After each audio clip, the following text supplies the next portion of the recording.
యేసుక్రీస్తు నామములో ఉదయకాల సమయంలో వందనాలు చెల్లిస్తున్నాను.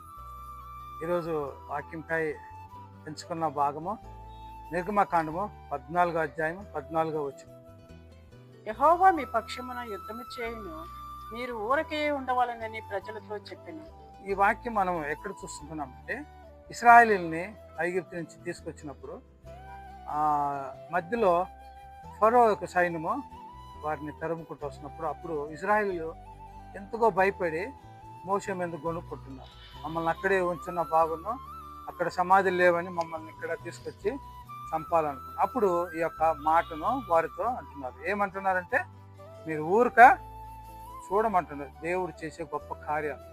సో ఇలాంటి సమస్యలు కూడా మనకి ఎన్నో వస్తుంటాయి. సమస్యలు చూసి మనము భయపడకూడదు. ఎందుకంటే మన పక్షాన దేవుడు ఉంటున్నాడు. ఆయన ప్రతిదీ మనకి నెరవేర్చే దేవుడు అంటున్నాడు. ఎలాంటి సమస్యలైనా కానీ, మన వ్యక్తిగత సమస్యలు కానీ, మన ఫ్యామిలీ సమస్యలు కానీ, మన ఆర్థిక సమస్య కానీ, మన ఉద్యోగ సమస్య కానీ, ప్రతిదీ కూడా దాన్ని చూసి మనం ఏం చేయకూడదు, భయపడకూడదు. ఏదో అవుతుందని భయపడకూడదు. ఎందుకంటే దేవుడు మన పక్షాన ఉండు కాబట్టి దేవుడు మనకు సాయం చేస్తాడు.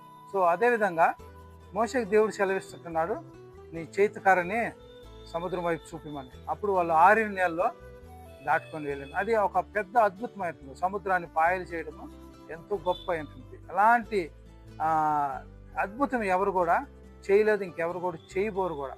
ఎందుకంటే మన దేవుడు గొప్ప కలిగిన వాడు, అద్భుతాలు చేయవాడు, ఆశ్చర్యకార్యాలు చేయవాడు అంటున్నాడని ఈ యొక్క వాక్యం ద్వారా నిర్మించుకున్న దేవుడి యొక్క వాక్యాన్ని దీవించుకుంటాం. ప్రార్థన చేసుకుంటాం. ప్రేమ గల పరలోక తండ్రి, జీవం గల నాయన, లేకపోతే కాల సమయం బట్టి నీకు స్తోత్రాలు చెల్లిస్తున్నాను. అవును రాజా, అయా తండ్రి, అయా ఎంతో నాదే సమస్యలు నాదే తండ్రి, మరో లాంటి సమస్యలు మాకు జీవితంలో అయా తండ్రి ఎదురవుతుంటున్నాయి ప్రభుత్వం. వాటిని మీరు నాదే తండ్రి, అయా మాకు నాదే తండ్రి సఫలపరిచే దేవుడు అంటున్నావు తండ్రి, వాటిని తప్పించే దేవుడు అంటున్నావు తండ్రి. అయా మీరు నాదే తండ్రి ప్రతిదీ నా దేవ తండ్రి, మా మంచి కోరే దేవుడు అంటున్నావు తండ్రి. అయా మీరు నా తండ్రి అద్భుతాలు చేయవాడు అంటున్నావు తండ్రి. మా జీవితాలలో కూడా తండ్రి మీరు ఎన్నో అద్భుతాలు చేస్తున్న దేవుడు అంటున్నారు తండ్రి. అందుకు బట్టి నీకు స్తోత్రాలు తండ్రి. ఈ కొద్ది మాటలు బట్టి నీకు వందనాలు చెల్లిస్తూ యేసయ్య నామమున అడుగుతున్నాను తండ్రి. ఆమేన్.